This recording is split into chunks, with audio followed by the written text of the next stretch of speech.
floriano, dentre as plantas surgem as plantas com sistema vascular, as traqueófitas, alguns grupos completamente extintos, as riniófitas, osteriófitas e trimerófitas, e grupos que duram até a atualidade, como as licófitas. E a gente observa uma diversificação já em tamanho, consequência da vascularização e também da presença de lignina.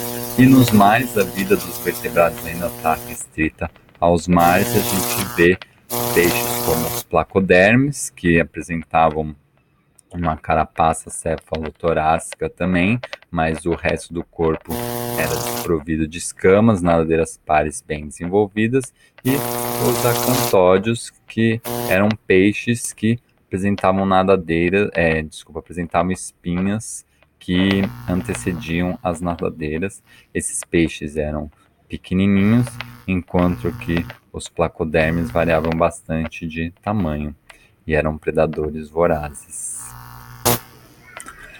Já no Devoniano, em relação às plantas, surgem as monilófitas, samambaias e cavalinhas, e as progimnospermas. Progimnospermas, representadas aqui pela flora de Archaeopteris, eram plantas que apresentavam crescimento secundário, semelhante ao das plantas com sementes atuais, mas não apresentavam sementes. A Archaeopteris, que é um gênero emblemático desse grupo, eram inclusive os marcadores de áreas úmidas da Laurásia. Já em relação aos animais, o que é marcante é a origem justamente dos tetrápodes, representados aqui, o Acanthostega sempre representado dentro da água, e o Ichthyostega geralmente representado assim na margem de um corpo d'água.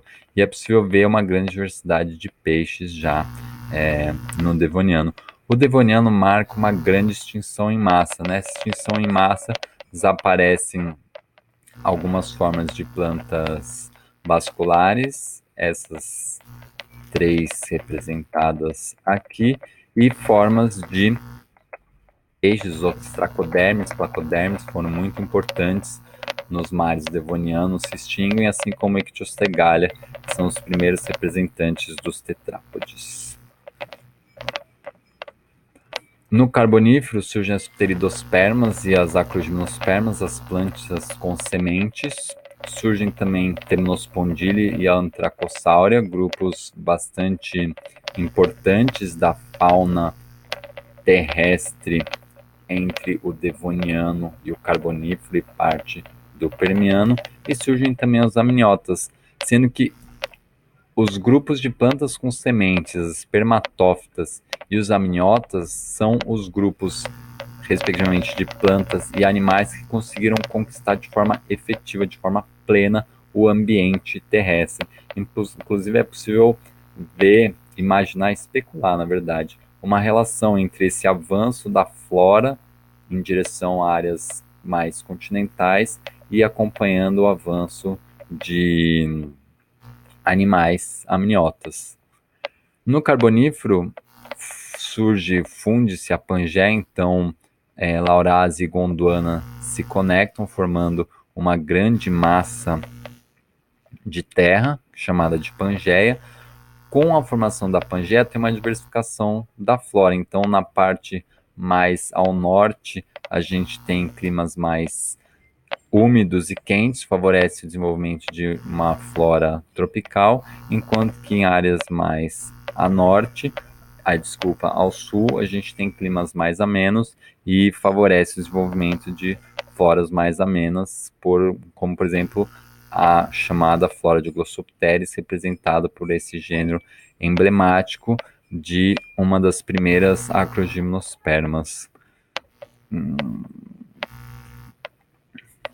Bom, desaparecem as progimnospermas e o Carbonífero marca o apogeu dos não-amniotas. No Permiano, a Pangeia migra para noroeste e, com isso, a parte mais ao sul se distancia da calota polar e propicia o desenvolvimento da vida nessa parte de Gondwana, e em algumas partes surgem áreas mais áridas, e essas áreas áridas são favoráveis ao desenvolvimento e expansão das coníferas. No Permiano surgem os mesossauros, que são esses tetrápodes anápsidas marinhos. Surgem também os terapsídeos, dos quais nós fazemos parte. E, o Permiano marca, como eu já havia dito, a maior de todas as extinções que o planeta Terra já viu. Isso fica representado aqui. Olha a lista de formas que dizem tchau para sempre do planeta Terra. Então, os peixes acantódeos, os não amniotas Antracossauro e Lepospondyle, sináptidas, os primeiros sináptidas, pelicossauros, mesossauros, todos esses dizem adeus. Marca o declínio dos não amniota, então alguns temnospondyli aquáticos, eles permanecem os ancestrais do anfíbio, o resto tudo fala adeus. E o Permiano também marcou o apogeu dos pelicossauros na Laurásia, particularmente no Permiano superior, e dos terapsídeos na Gondwana, no Permiano superior.